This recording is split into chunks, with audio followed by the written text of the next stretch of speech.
Call to order at 5:32 p.m. 5:30. Yep, and we statement. So there is a quorum present. We'll do you announce the roll call. Yep. I only did the one meeting, so I'm still, Here. all the procedure. So Could be garbage at this for a while. Just ask Liz, she's an expert. Hey, Hey. I do not know what I'm doing. Ms. Stellenbacher, Ms. Nightshade, here. Mrs. Anderson, here. Mr. Schuckman, Here. Mrs. Finnegan, Here. Mr. Keller, Here. Mr. Lewis. Here. Stand for the flag. I thought you were saying. No, You typically use. you were. It's okay. All right. And just start. Yes. Yep. All right, got it. Pledge allegiance To the flag of the United States of America and to the republic for which it stands, one nation, under God, indivisible, with liberty and justice for all. All right. And we'll begin the public comment section of our agenda. When you guys planning to speak? Just here, right? Sir, just. Just teachers. Do the three of you want to introduce yourself? We've got some new board members. Yeah, definitely. That would be great. Sure. Who you are, what you do, how long you've been here? That'd be awesome. Hi, Kristen Walter, history, social studies. This is my second year. I'm a San Francisco transplant from last year, so this is year 22 teaching total. Awesome. I am Sigrid Reith. I also teach social studies. This will be my 6th year here at Willowbrook Middle School, but year 14 of teaching altogether. I've taught a little bit of everything over the course of my teaching career. But social studies has been a really strong favorite of mine. Most essential, I teach Filipino social studies and literature. This will be my 5th year at Willowbrook, and I've been teaching. Thanks for being here. I know you guys kind of have to, right? But thanks for being here. Especially in July. Andy said he's gonna make it really quick for you. That's right. All right, so then we can pass up. We're done with, there's You're all nobody good there. nobody here for that. Okay, so we'll go over some of the consent agenda items then. Just need a motion. So we'll need a motion for approval of the June regular minutes, the June committee meeting minutes, the July bills of $274,612.39, the July payroll of $346,151.15, the July treasurer's report, and the student activity fund. So moved. I'll second. All in Mrs. favor? Nightshade, Oh, sorry. Yes. That's fine. Mrs. Anderson, Right. Yes. Mr. Schuckman, Yes. Mrs. Finnegan, Yes. Mr. Keller, Yes. Mr. Lewis. Yes. And Yeah. either or Mr. Carter. Nope. All right. No, they typically aren't here in July. So Oh, really? Yep, so we can just move right on to me. Just a couple things that I just wanted to bring to your attention that we did talk about at the committee of the whole. But that we'll need to have approvals on tonight. The tuition waiver, so we talked about that a little bit, so we'll need to go on that for certified teachers or full-time staff members to bring their students to the district. The e-learning plan, we'll do a quick budget hearing on that. If anybody has any concerns about that, we can listen to that and we can vote on that. That'll be good for another 3 years. Again, allows us to have up to 5 days of e-learning in lieu of inclement weather instead of coming. Pre-K playground. I don't know if you've had a chance to drive by Prairie Hill, but pre-K playground, the fencing is up. The area has been dug out. The mulch has just been put down. And then once Craig gets back, we'll talk about some equipment to put in there. And then, as I said, I think at the committee of the whole, the idea would be to buy some equipment and then just kind of build from there based upon need and financials. So it's gonna be a really cool space for the pre-K, even kindergarten kids if they want to put their kids out there. And that way don't have 4th graders all around them all the time, which they're typically separated anyway, but sometimes there's a couple different grade levels on there. So that'll be really nice to have and for the safety of the students for sure. And then I also wanted to bring up, we talked about the AT&T fiber coming in. through the Illinois Century Network. So they have everything pretty much ready to go here at Willowbrook. They just bored under the road over at Prairie Hill this week, and they just drilled into the building over at Prairie Hill yesterday. So once they get all the cabling into the building, they'll get that all hooked up. Then I think they hook everything up here, and then we should be good to go. So we still have our Spectrum internet service. So even if they're not done by the time school starts, which I anticipate they will be, we'll still have internet, and we can do that on a monthly basis until that iFiber is ready. So that'll give us faster speeds, if you remember, and also since it's provided through the state, it will be free. So which will be really awesome to have. And there's a couple districts around us that have it, and they've had really good luck with it. So really excited about that opportunity. And then outside of that, just a few things for closed session. Do you have any questions on anything? I mean, I think you had a little bit of details on the quick start resolution. Yeah. What is the revised portion? Yep, and I can go over that too when we Okay. vote, but I can give it to you right now. So a few years back, typically when new corporations come into South Beloit or the Prairie Hill School District, if they approach the city about a tax abatement, then the city will go to the school districts and say, hey, they're looking for some sort of tax abatement, tax advantage, that sort of thing, so they can build, kind of recoup, and then by the time, they get their business going, then after whatever abatement is done, then they feel like they're in a good space, right? So typically what has happened, at least since I've been here, and I think even before I've been here, is they'll come to the city will come to us, and standard practice of what we've typically done is 50% for 5 years. So we'll give them a 50% tax abatement for 5 years, okay? Hananiga does the same thing because obviously we feed into them. So it's typically a partnership between whatever the feeder school is and whatever Hananiga is. So what happened was, brought this to the board, I think in 22 or 23. And the idea was when the Quick Start came in that we would give them 5 years, 50% abatement every year. And then after the 5 years, it would fall off and then we'd get the full tax back. And the reasoning behind that is corporate money through corporate tax money is better than just land sitting there and the small amount of taxes that we get, right? So there's an advantage on both sides. So what happened was, just by misfortune, the paperwork was not filed with the county from the city. And so we should have had the 50% abatement starting this past year, and it didn't start. So the idea today is just, if we vote on the resolution, it's just going to start 1 year later than it started. So it's still the 5 years, it's still the 50%. Hananiga is doing the same thing. It was just a mess up on the city's part, which whatever, it is what it is. So we're just delaying that 1 year instead of So when it was supposed to be originally started. Okay. Does that make sense? just shifted the years then? Yes, we just shifted the years, one more on the back end instead of on the front end. Okay. So yeah, thank you for that. Anything else? About subcommittee reports. Yeah, Anything to report from building and finance? Like we had anything on the I was I know in you weren't there. California because they moved the meeting, so I was not there. trick you? Just joking. That wasn't the plan. Joking. Still getting used to it. All right. Went into it all the way. Gotta be more formal than this. Well, oh, here, all right. Any report from education and transportation? We have the recommendation to approve the e-learning plan. Should I jump into that? yeah, we can. So as I said, just during my report, that's something that we have to renew every 3 years. We have to do a public hearing, so we can say the public hearing started now at 5:40. And if any community members had any issues with it or staff members had any issues with it, they would have the ability to speak their mind on that.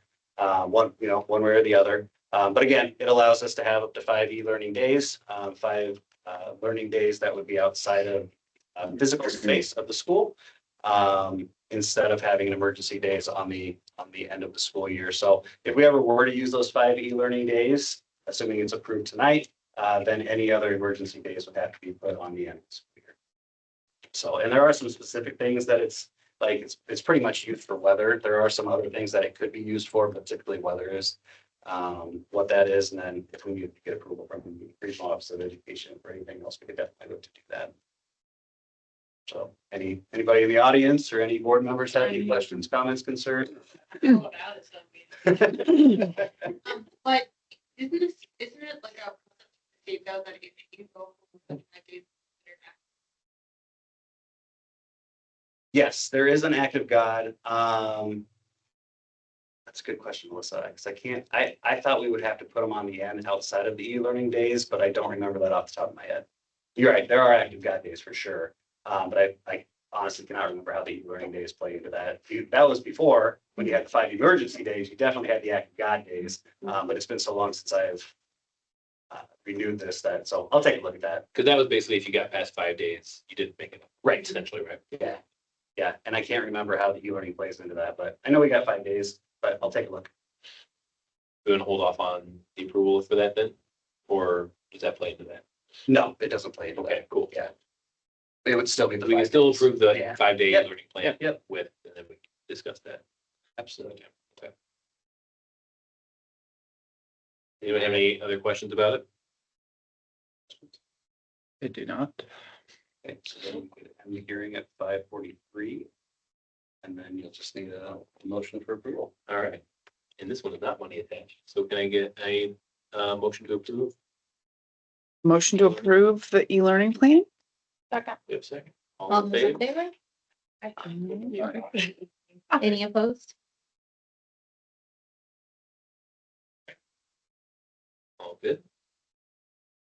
And we'll move on to, and we see. It ended at, then what was it, 5:42? 5:43. Yeah, 5:43. All right. Recommendation to approve the purchase of the 5th grade Chromebooks for $23,560. So, And just as a quick reminder, every year for the last couple, 2-3 years, we've got the 5th grade with the brand new Chromebooks, then that follows them throughout the 4 years that they're at Willowbrook. So this is just an annual thing that we've done. At the cow, we talked about the potential for the 8th graders, right, to purchase Yep. their Chromebooks to keep. Yep. Was that something that, Yeah, so I talked to Joe about that briefly, and when he gets back, he's Yeah. gonna take an inventory okay, and see, and as long as he feels like we're in a good spot as far as loaners and whatnot are concerned, then that's definitely something that we would like to start doing this year. I just need to get with him. so it would start with this year's current 8th graders? Yes, absolutely. Cool. And I'd like to get that out for obviously communication purposes to the parents too. Yeah, Not only for the 8th graders this year, but for the 5th graders that are getting them and even 6th and 7th graders. and so would Joe just sort of figure out what's an appropriate price for those? I think we could take a look at that. Yeah. Yep. Based upon what we paid, life of, maybe do some comparisons. Yeah. What do we currently do with the ones the 8th graders had? So we're finally in a good spot to where I think this past 8th grade class might have been one of the last classes that didn't have like the newer versions of the Chromebooks that now last 5 or 6 years as far as testing and all the different things. Like you can still get to the internet, right? Sure. But the things that we need it for, they're lasting 5 or 6 years versus like the 3 to 4 years originally. So if I remember correctly, this 8th grade class was the last class that those were not quite the newer ones. So we'll probably keep those in the loaner phase of it. Whereas I think this upcoming 8th grade and now obviously 7th, 6th, and now 5th, those are going to be the newer ones. So we've been putting them back into circulation for loans, whereas before we just didn't have a great inventory of it. So now the ones that we can't use, obviously we'll part out and use those for, repairs and whatnot. But those that we can use, that we'll put here in the library for students that, maybe they damaged their Chromebook or it got damaged.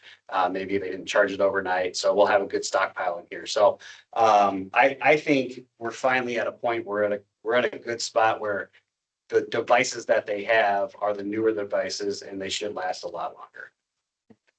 So, but as I told Liz, I just want to make sure that they'll go back into circulation. The ones that are good, as long as we have enough good ones that we can use for loaners, then the comfort level of selling those to the 8th graders, and obviously not every 8th grader is probably going to buy them when they graduate, but we want to make sure that we have that supply so we don't get depleted like we have been in the past. any other questions? So that'd be unrelated to this motion, but as far as the purchase of the new Chromebooks for the 5th graders, any other questions about that? I get a motion to approve. So moved. Say your first one. Mrs. Anderson, Yes. Mr. Zeppelin, Yes. Mrs. Finnegan, Yes. Mr. Keller, Yes. Mr. Lewis, Yes. Mrs. Eisner.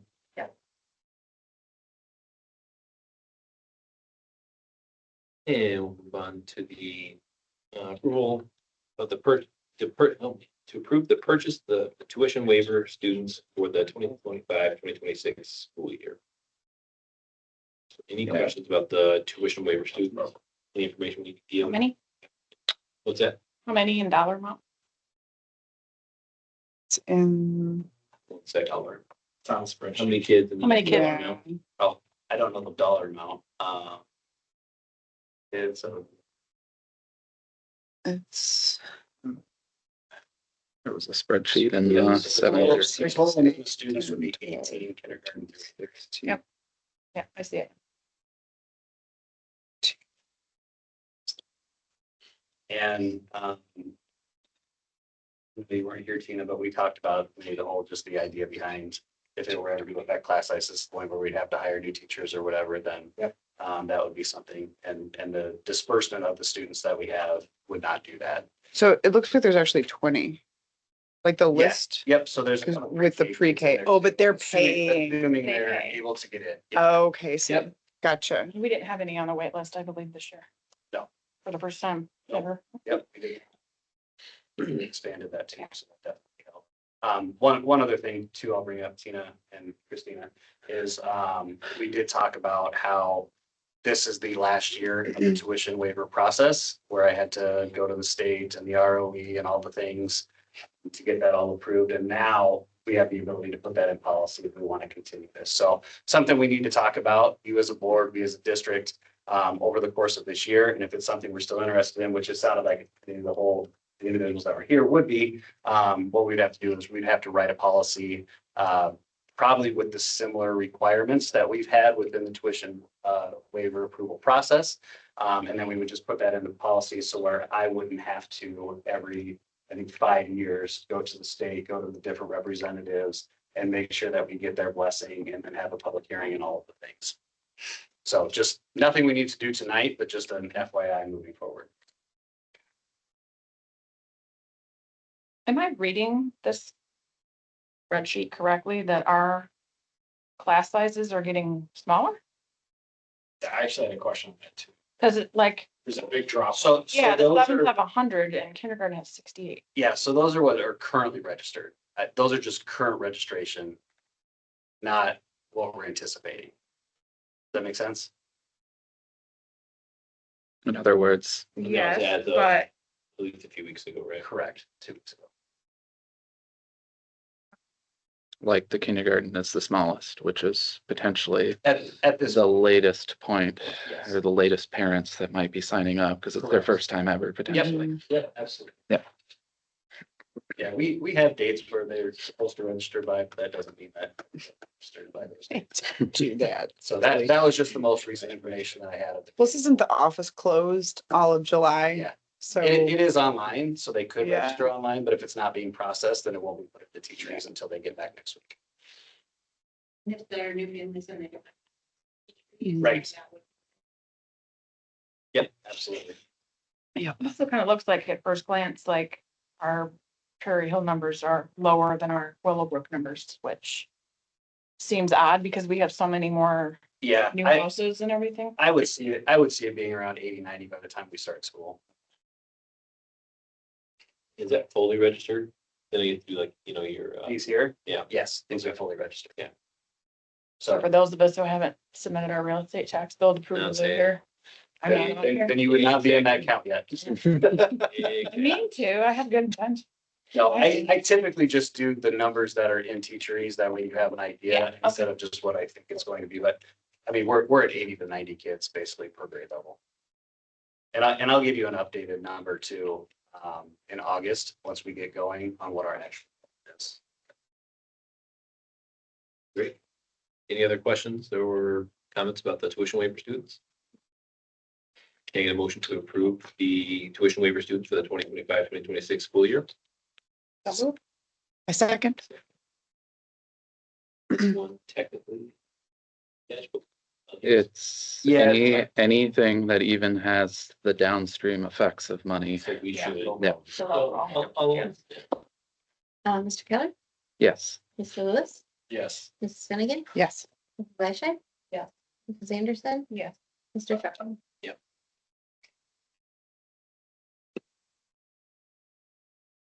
Next thing, we discussed it a little bit already, but the revised quick start resolution regarding the tax abatement. Any further questions, comments, concerns about that? We're just approving the plan to push it 1 year down the road, correct? So if there's no other questions, comments from anybody, then we will get a motion to approve the revised quick start resolution. So moved? Second. Mrs. Fleischman. Yep. Mrs. Anderson, Yes. Mrs. Finnegan, Yes. Mr. Keller, Yes. Mr. Lewis, Yes. Mr. Shepherd. Yes. Like on here, next up, the policy, I don't see anything on the agenda. We just have press to go over at the committee of the whole. We went over policy 6 as a review, so. There'll be more to come on that in the August meeting, sounds like. There were only 2 FOIA requests. One from Stephanie Carroll regarding the launch program financial records, and one from Smart Procure. Smart here was asking for what on? That one was the contact list for all of the staff members with their names and work emails and work locations.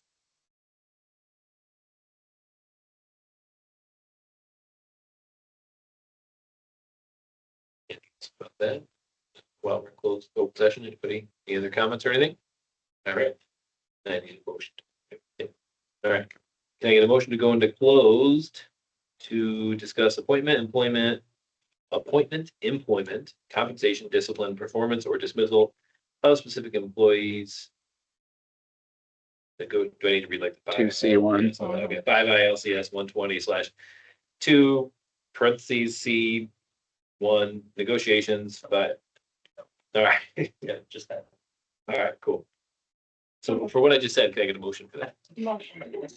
So, yeah, motion to do what you just said. Thank you. In a sec. Second? Mr. Lewis, Yes. Mr. Keller, Yes. Mrs. Finnegan, Yes. Mrs. Fleischman, Mrs. Anderson. Yeah. Mr. Shepherd. Yes.